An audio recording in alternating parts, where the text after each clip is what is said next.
दोस्तों, कुछ टिकटें सिर्फ फिल्म दिखाने के लिए नहीं बिकती। कुछ टिकटें इंसान की आखिरी रात तय करती है। सूरत शहर के पुराने हिस्से में एक सिनेमा हॉल था, नवरंग टॉकीज। बाहर से देखने पर वो आम थिएटर लगता था, लेकिन उसके बारे में एक बात पूरे इलाके में मशहूर थी। वहाँ रात के आखिरी शो की ब्लैक टिकट कभी मत खरीदना। लोग कहते थे कि जो भी आदमी उस आखिरी टिकट को खरीदता है वो फिल्म खत्म होने के बाद दोबारा कभी दिखाई नहीं देता। शुरुआत में सबको लगा ये सिर्फ अफवाह है, लेकिन जब लगातार 5 लोग गायब हुए तब लोगों ने रात का शो देखना ही बंद कर दिया। पुलिस आई, जांच हुई, थिएटर के मालिक से पूछताछ भी हुई, मगर कोई सबूत नहीं मिला। सीसीटीवी कैमरों में लोग अंदर जाते दिखते थे, लेकिन बाहर निकलते कभी नहीं। सबसे डरावनी बात तो ये थी कि हर बार टिकट बेचने वाला आदमी अलग अलग लोगों को दिखाई देता था, लेकिन उसका चेहरा हमेशा धुंधला नजर आता। कुछ कहते वो बूढ़ा था, कुछ कहते थे वो जवान था, लेकिन उसकी आंखें हर किसी ने एक जैसी बताई थी, पूरी काली, जैसे कोई अंधेरे में छा गई हो। लेकिन दोस्तों, आपको मैं पूरी कहानी बताने से पहले एक बात कहना चाहता हूँ। अगर आपको डर और रहस्य से भरी कहानियाँ पसंद है तो अभी वीडियो को लाइक करो, चैनल को सब्सक्राइब भी करो और बेल आइकन दबाओ, क्योंकि आज की कहानी सिर्फ डराएगी नहीं, आपके दिमाग को भी हिला देने वाली है। तो चलो शुरू करते हैं दोस्तों। ये कहानी शुरू होती है 24 साल के आरव से। आरव एक वीडियो एडिटर था और इंटरनेट पर डरावनी जगहों की वीडियो बनाकर अपलोड करता था। उसे भूत प्रेत पर बिल्कुल विश्वास नहीं था। उसका मानना था कि हर रहस्य के पीछे कोई इंसान होता है। जब एक रात उसे अपने दोस्त समीर का फ़ोन आया, समीर घबराई आवाज़ में सिर्फ इतना बोला, भाई नवरंग टॉकीज फिर खुल गया है। आरव हंस पड़ा। उसने कहा, तो इसमें डरने वाली बात क्या है? लेकिन समीर ने अगला वाक्य धीरे से कहा, कल रात वहाँ एक और आदमी गायब हो गया और पुलिस को उसकी सीट पर सिर्फ खून से भिगा हुआ टिकट मिला है।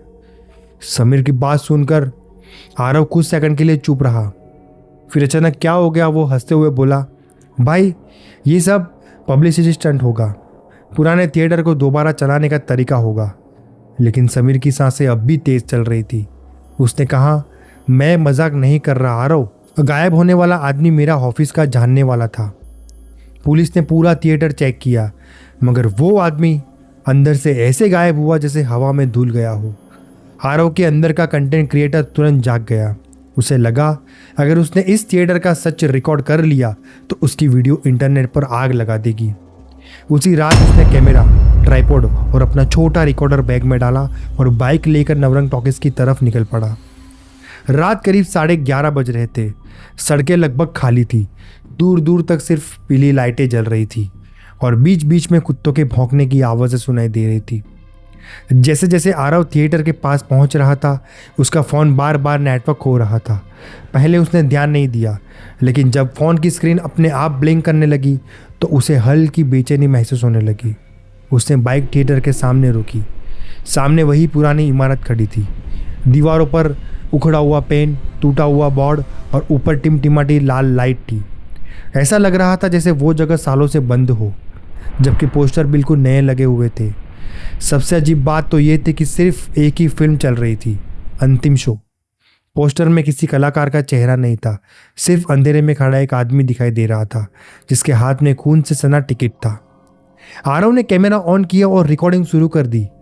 तभी उसकी नज़र थिएटर के गेट के पास खड़े एक आदमी पर पड़ी। काला कोट, सिर पर पुरानी टोपी और चेहरे पर अजीब सी मुस्कान। वो आदमी धीरे धीरे आरव के करीब आया और बिना कुछ पूछे अपनी जेब से एक टिकट निकालकर उसकी तरफ बढ़ने लगा। टिकट पर सीट नंबर लिखा था, G13। आरव ने हंसते हुए पूछा, कितने का है? आदमी ने उसकी आंखों में देखते हुए बहुत धीमी आवाज़ में कहा, पैसे नहीं लगते साहब, यहाँ कीमत कुछ और देनी पड़ती है। उस आदमी की बात सुनकर आरव कुछ पल के लिए चुप हो गया। उसके चेहरे की मुस्कान अब हल्की पड़ चुकी थी, लेकिन कैमरे के सामने खुद को कमज़ोर दिखाना उसे पसंद ज़रा भी नहीं था।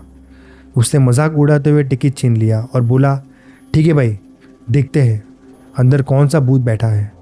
टिकट हाथ में लेते ही उसे एक अजीब सी बात महसूस हुई। कागज़ बर्फ जैसा ठंडा था, जबकि बाहर गर्मी थी। टिकट के पीछे लाल स्याही से कुछ लिखा हुआ था, फिल्म खत्म होने से पहले पीछे मत देखना। आरव ने तुरंत कैमरे में टिकट दिखाया और हंसते हुए बोला, ये लोग मार्केटिंग में काफ़ी आगे हैं, लेकिन जब उसने दोबारा सिर उठाया तो टिकट देने वाला आदमी वहाँ नहीं था। सड़क पूरी खाली थी।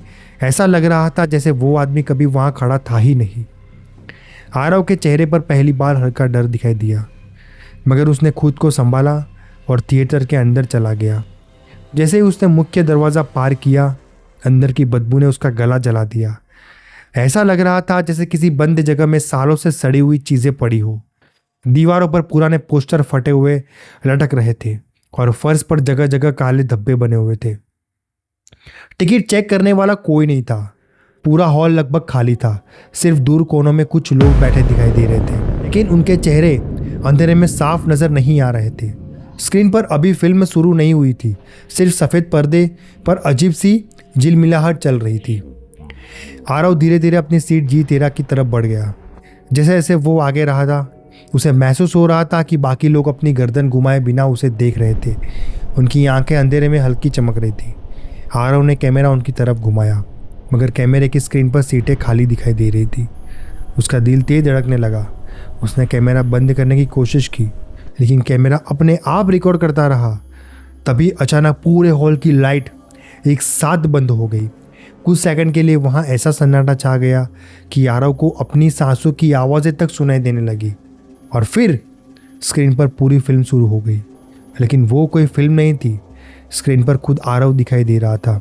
वही कपड़े, वही कैमरा और वीडियो में वो थिएटर के अंदर नहीं, बल्कि किसी अंधेरे कमरे में भागता हुआ नजर आ रहा था। अगले ही पल स्क्रीन वाले आरव ने पीछे मुड़कर देखा और जोर से चीख पड़ा। स्क्रीन पर अपनी चीख देखकर आरव की रीढ़ सुन्न हो गई। उसका गला सूखने लगा। उसने तुरंत पीछे बैठे लोगों की तरफ देखा, लेकिन अब पूरा हॉल बिल्कुल शांत था। किसी की हलचल तक नहीं हो रही थी। स्क्रीन पर वीडियो आगे बढ़ता दिखाई दे रहा था। उसमें दिख रहा था कि आरव किसी अंधेरे गलियारे में दौड़ रहा था। कैमरा हिल रहा था। उसकी सांसें तेज थी और बार बार वो पीछे देखकर डर से कांप रहा था। असली आरव को समझ भी नहीं आ रहा था कि ये रिकॉर्डिंग आखिर हुई कब।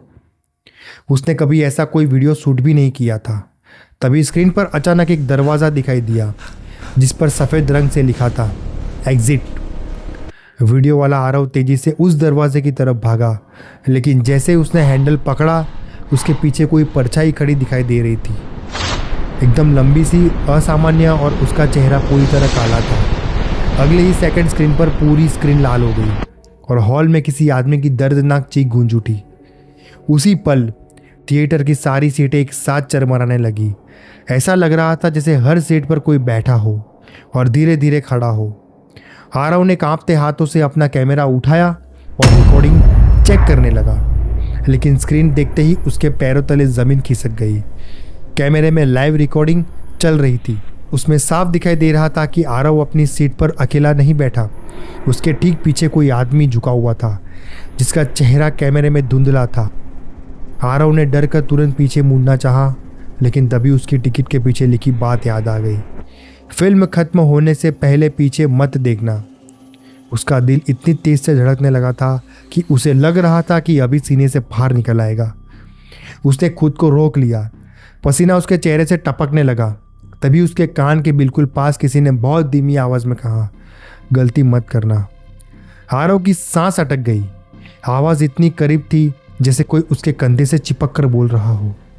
पूरे हॉल में अब सिर्फ फिल्म की आवाज़ चल रही थी। स्क्रीन पर फिर से वही काली परछाई उसको दिखाई देने लगी, लेकिन इस बार उसके हाथ में एक ब्लैक टिकट था और टिकट पर लिखा सीट नंबर धीरे धीरे बदलकर G13 हो गया। स्क्रीन पर G13 चमकते ही पूरे थिएटर में अचानक अजीब सी कंपन शुरू होने लगी थी। ऊपर लगे पुराने पंखे अपने आप तेजी से घूमने लगे, जबकि बिजली की आवाज़ें पूरे हॉल में गूंज रही थी। आरव अब खुद को रोक नहीं पा रहा था। उसका दिमाग सुन्न हो चुका था। उसने कांपते हाथों से कैमरा पकड़ा और धीरे धीरे पीछे मुड़ गया, लेकिन पीछे कोई इंसान नहीं था। सिर्फ एक खाली सीट थी, जिस पर ताज़ा खून से भिगा हुआ टिकट रखा था। आरव की आंखें फटी रह गई। तभी स्क्रीन पर फिल्म रुक गई और पूरा पर्दा काला हो गया। कुछ सेकंड बाद उस काले पर्दे पर सफ़ेद अक्षरों में एक लाइन उभरी, अब अगला शो शुरू होगा। उसी पल थिएटर का मुख्य द्वार जोर से बंद हो गया। आरव भागते हुए बाहर निकलने लगा, लेकिन जिस रास्ते से वो आया था वहाँ अब सिर्फ लंबा अंधेरा गलियारा था। हर तरफ सीटें बढ़ती जा रही थी। जितना वो भागता गलियारा उतना लंबा होता जाता। अचानक उसके पैरों के नीचे कुछ चिपचिपा महसूस हुआ। उसने नीचे देखा तो पूरा फर्श खून से भरा हुआ था और उन खून के निशानों के बीच दर्जनों ब्लैक टिकट पड़े थे। हर टिकट पर अलग अलग नाम लिखे थे, उन सभी लोगों के नाम जो सालों से गायब हुए थे। आरव ने पीछे हटने लगा, तभी उसके कैमरे की स्क्रीन अपने आप ऑन हो गई। उसमें लाइव वीडियो चल रहा था, लेकिन इस बार कैमरा आरव को रिकॉर्ड नहीं कर रहा था, बल्कि वीडियो में पूरा थिएटर बाहर से दिखाई दे रहा था। और सबसे डरावनी बात तो ये थी कि थिएटर सालों से बंद पड़ा था। दीवारों पर जाले लगे थे, बहुत टूटा हुआ था और वहाँ कोई लाइट तक नहीं जल रही थी। यानी आरव जिस जगह अंदर मौजूद था वो असली दुनिया में खुली ही नहीं थी। तभी कमरे में थिएटर के मुख्य दरवाजे पर वही ब्लैक टिकट वाला आदमी दिखाई देने लगा। उसने धीरे धीरे कैमरे की तरफ देखा और मुस्कुराने लगा। अगले ही सेकंड आरव के पीछे किसी ने उसका कंधा पकड़ लिया। पकड़ इतनी मजबूत थी कि उसकी चीख निकल गई। कैमरा जमीन पर गिर पड़ा, स्क्रीन टूट गई। रिकॉर्डिंग बंद होने से पहले आखिरी चीज रिकॉर्ड हुई, वो भी आरव की कांपती आवाज़, दरवाज़ा खोलो प्लीज़, कोई तो दरवाज़ा खोलो। फिर अचानक सब शांत हो गया। अगली सुबह पुलिस को नवरंग टॉकीज के बाहर सिर्फ आरव की बाइक मिली और ज़मीन पर पड़ा एक खून से भीगा ब्लैक टिकट। उस टिकट पर अगला शो लिखा हुआ था और उसकी सीट नंबर था G14। दोस्तों, ये कहानी यहीं ख़त्म होती है। उसके बाद कोई भी यानी कोई भी मतलब उस थिएटर यानी उस टॉकीज के पास कोई नहीं गया। उसके आसपास भी कोई भटकता नहीं था, क्योंकि सबको पता था कि यहाँ जो भी जाता है उसका क्या होता है वो किसी को पता नहीं चलता। और हमेशा लास्ट में पुलिस जाती है या बाहर से देखती है तो उसे सिर्फ उसके पास खून से रंगा टिकट मिलता है। यानी कोई भी सीट बैक टू बैक चलती रहती है।